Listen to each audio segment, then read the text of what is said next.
তা আমরা আইনশৃঙ্খলা বাহিনীকে সর্বাত্মক সহযোগিতার কারণেই আজকে বিক্ষোভ করেছি, যেন চাঁদাবাজরা, কিশোর গ্যাং, ভূমিদস্যুরা আমাদের এই বিক্ষোভ মিছিল সমাবেশ দেখে কিছুটা হলেও ভীত হয়ে যায় এবং এই ধরনের কাজ থেকে বিরত থাকে। আসলে এগুলো আইন শৃঙ্খলা বাহিনীর কর্মকাণ্ড, আইনের কাজ। আমরা তো আইন হাতে তুলে নিতে পারবো না এবং আমাদের এই ধরনের বিক্ষোভ মিছিল, বিক্ষোভ সমাবেশ অব্যাহত থাকবে। এই চাঁদাবাজ, কিশোর গ্যাং, মাদক ব্যবসায়ীদের বিরুদ্ধে অব্যাহত থাকবে। আমরা লিফলেট বিলি করতেছি জনগণকে সচেতনতা বাড়ানোর জন্য, আইন শৃঙ্খলা বাহিনীর সাথে যোগাযোগ করার জন্য তাদের নাম্বার দিয়ে দিচ্ছি।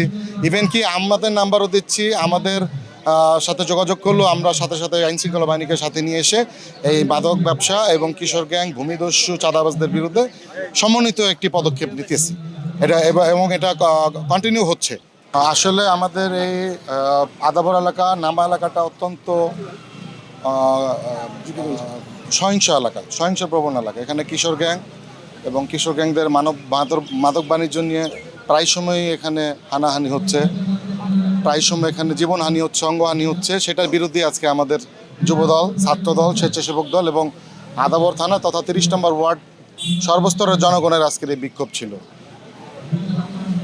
এবং আজকে ওপেন ডে, আদাবর থানা কর্তৃক আয়োজিত, পুলিশ আয়োজিত ওপেন ডে। এই ওপেন ডে তো আজকে আমরা বক্তব্য রাখবো। সেখানে মূলত এই দুইটা বিষয়ই থাকবে: মাদক বাণিজ্য বন্ধ এবং কিশোর গ্যাংয়ের বিরুদ্ধে সর্বাত্মক প্রতিরোধ গড়ে তোলা।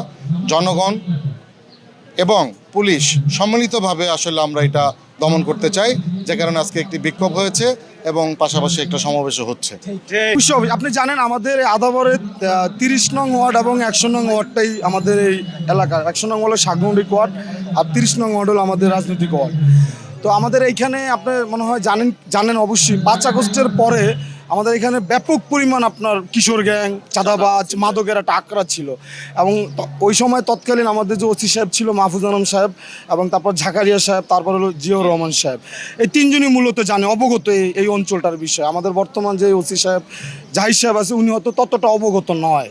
তো আমাদের এই সাংগঠনিক বা রাজনৈতিক যে কর্মকাণ্ডগুলো ছিল এগুলো আমরা অতীত করেছি এবং অতীতে আমাদের এই সাংগঠনিক কার্যক্রমটা আরও ব্যাপক হারে ছিল।